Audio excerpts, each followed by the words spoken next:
any mention of the Dordogne region in southwestern France takes me back to the mid-1990s, a time when my family would take us to the region each year for much of the long summer holiday. We'd spend the summer sleeping under canvas, or sometimes when it was warm enough, we'd move our sleeping bags outside to sleep under the blanket of endless stars, a sight we'd never see in the UK where we lived because of the light pollution. I remember these summers as being utterly perfect, a time when I had no cares or responsibilities, with the stress of school exams still a few years down the road. I can vividly recall the colours of the region and how they changed over the course of the day.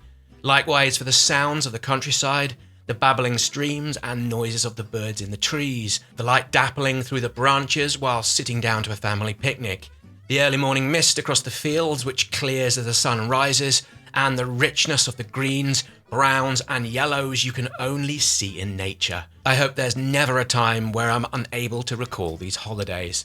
They'll always be so very special to me. All of this is largely why I've been drawn to this Dordogne game since I first heard about it in an article in The Verge from early May in 2020. The artwork, well, it just leapt right off the page, invoking those aforementioned memories of the region. One of these images particularly so, in which a girl, who happens to be the main character of the game, is seen skimming stones within a river, something I did countless times on those warm and almost endless summer days. All of the images within the game are painted by hand before being imported into the Unity game engine. The director, Cédric Babouche, has been on record saying, "We wanted something very pictorial, very rich and colourful, the idea being able to feel the warmth of the region, that the visuals are already narratively very, very strong and focused on nostalgic memories." Having spent about an hour with the game, there's no question from the demo the team have handsomely delivered upon this overall premise. A quick caveat: all of this footage was supplied by the developer, as people with access to the current demo were asked not to take screen captures.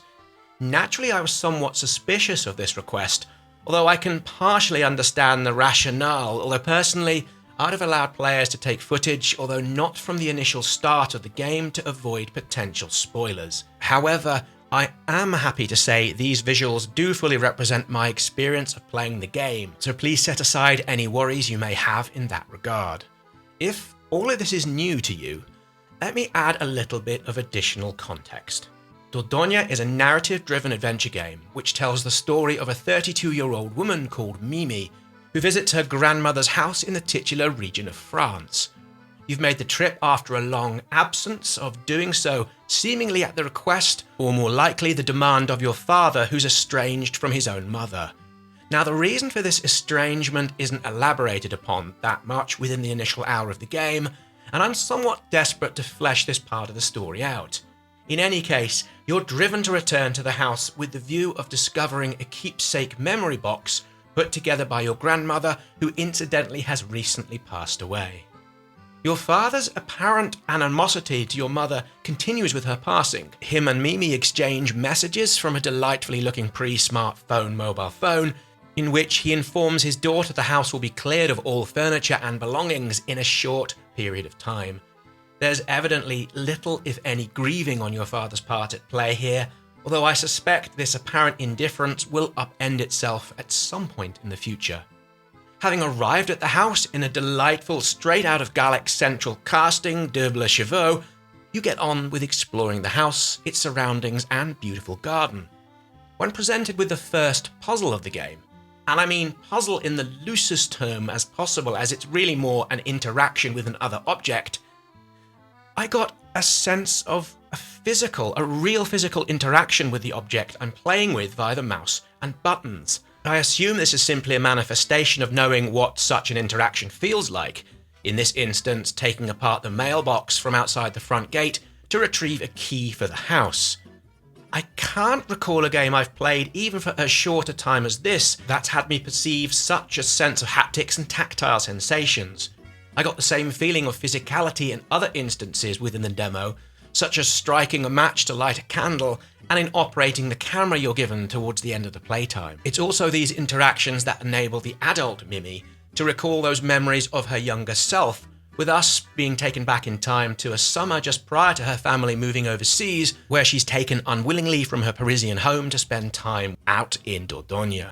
In what's also a stunning feat of design during these flashbacks are the words that pop up and depict Mimi's emotions within the given narrative. For example, towards the end of the demo, within a flashback scene of Mimi with her grandmother at the edge of a river, you're given a choice of such words to describe your day as being fun, sunny, pretty good, or complicated, but how this further impacts any of the narrative or its branches is yet to be seen.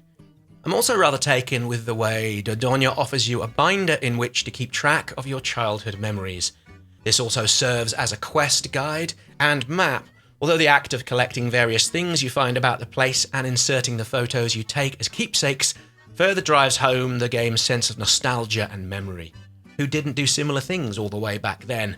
A keepsake here, a memory there, all put in a little scrapbook that's still probably up in the loft somewhere waiting to be retrieved. While I only spent just under an hour with it, Dordogne looks all set to deliver something that's truly unique.